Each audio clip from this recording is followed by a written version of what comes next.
Cockroach জনতা party নিয়ে এবার শুরু হয়েছে ট্রেডমার্ক যুদ্ধ।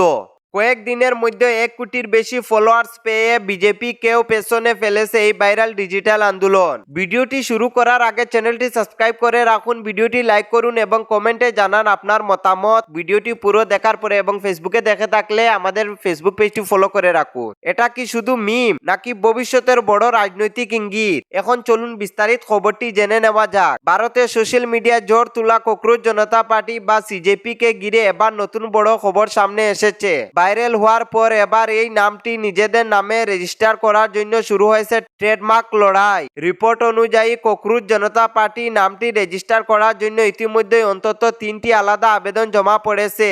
ভারতের ট্রেডমার্কস রেজিস্ট্রারিতে এই আবেদনগুলো করা হয়েছে বলে জানা গিয়েছে। সবচেয়ে চমকপ্রদ বিষয় হলো ইনস্টাগ্রামে সিজেপি এর ফলোয়ার সংখ্যা 1 কোটিরও বেশি ছড়িয়ে গেছে।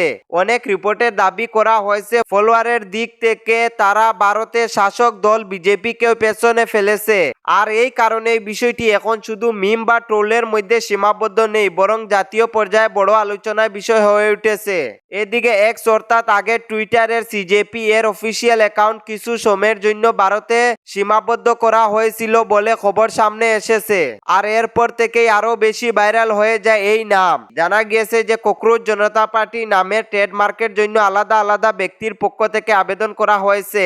এর মধ্যে রয়েছে আজিম আদামবাই জাপ, অখণ্ড স্বরূপ এবং দীপেক্স। ককরোচ জনতা পার্টি নামের একটি প্রতিষ্ঠান এই সিজেপি নিজেদের পরিচয় দেয় voice of the lazy and unemployment অর্থাৎ অলস ও বেকার যুব সমাজের কণ্ঠস্বর হিসেবে। পুরো বিষয়টি শুরু হয় সুপ্রিম কোর্টের এক মন্তব্য ঘিরে সোশ্যাল মিডিয়ায় বিতর্ক তৈরি হওয়ার পর। এরপর মিম, ট্রোল আর যুব সমাজের ক্ষোভ মিলিয়ে জন্ম নেয় এই ভাইরাল ডিজিটাল আন্দোলন। সিজেপি এর প্রতিষ্ঠাতা হিসেবে উঠে এসেছে অভিজিৎ দীপকের নাম। তিনি জানান প্রথমে এটি মজার চলেই শুরু হয়েছিল, কিন্তু কয়েকদিনের মধ্যে বিষয়টি বিশাল ডিজিটাল আন্দোলনে পরিণত হয়। সবচেয়ে মজার বিষয় হলো তাদের হেডকোয়ার্টার কোথায় জিজ্ঞেস করলে তারা বলে যেখানে ওয়াইফাই চলে সেখানেই আমাদের অফিস। সোশ্যাল মিডিয়া এখন লাখ লাখ যুবক এই সিজেপি কে নিয়ে মিম বানাচ্ছে, পোস্ট করছেন এবং রাজনৈতিক হতাশা, বেকারত্ব, চাকরির অভাব নিয়ে নিজেদের মতামত তুলে ধরছেন। তবে এখন পর্যন্ত ককরোচ জনতা পার্টি কোনো সরকারি স্বীকৃত রাজনৈতিক দল নয়। এটি মূলত একটি সার্টিকেল বা ব্যঙ্গধর্মী ডিজিটাল আন্দোলন হিসেবেই দেখা যাচ্ছে।